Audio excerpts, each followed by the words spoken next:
Dobro večer, dragi gosti.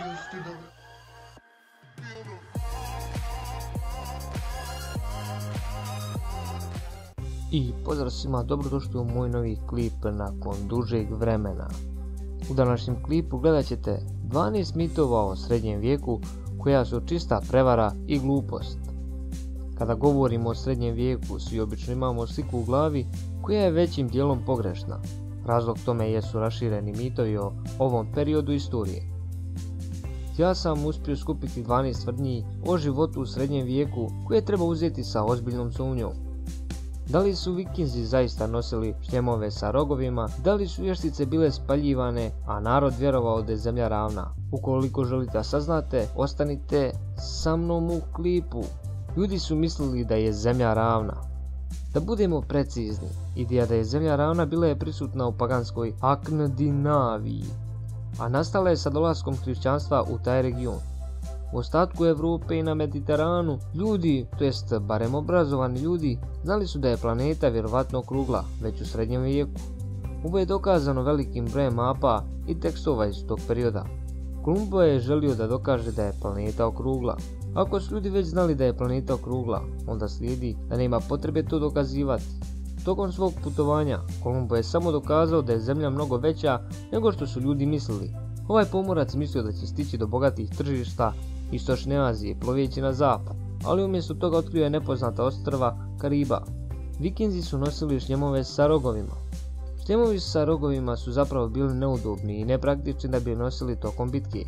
Tek u 19. vijeku skandinavski umjetnici su počeli da dodaju rogove Vikinzima na svojim crtežima. Muškarci su tjerali žene da nose pojas nevinosti. Svi smo čuli činjenicu da su plemići tjerali svoje žene da nose pojas nevinosti, dok su oni u krstaškim ratovima. Ipak ova zastrašujuća gvozdena konstrukcija koja prekriva pola tijela zapravo je samo mit. Ljudi su živjeli samo 30 godina. Pokazatelji prosječne dužine života u srednjem vijeku veoma su niski zbog stope smrtnosti djece uzrokovane bolestima, ali ukoliko je pojedinac odrastao bez bolesti, velike su mu šanse da je doživio 60 ili čak 70 godina. Ljudi se nisu kupali, naravno, ljudi nisu bili čisti kao danas kada imamo stalan pristup toploj vodi. Uprkos tome svi slojevi stanovništva su se kupali svaki dan, cijenili higijenu i držali se podalje od onih koji su smrdili. Ovo je doba kada su se raširila upotreba sapuna, a i proizvođači sapuna su imali svoja trgovačka udruženja. Žene nisu imale prava.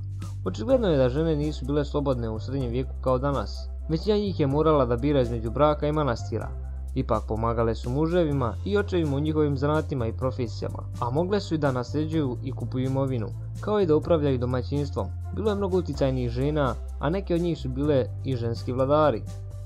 Ljudi nisu koristili pribor za jelo. Zapravo je korištenje pribora za jelo bilo veoma rašireno u ovom vremenu.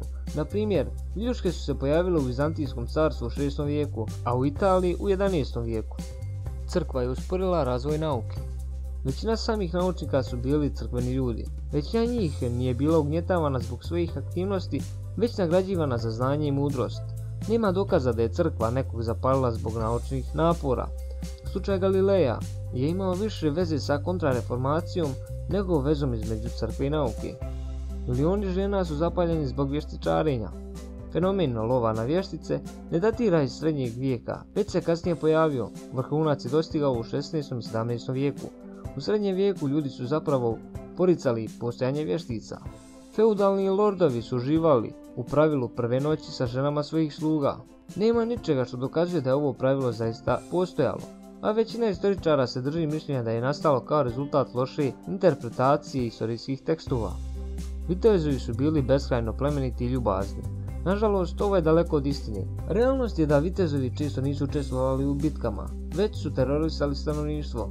Bije ih loš glas i kada je u pitanju odnos prema ženama. I to bi bilo to za ovaj klip, ja se nadam vam se klip svidio. Ostavite subscribe i do sljedećeg klipa, ćao!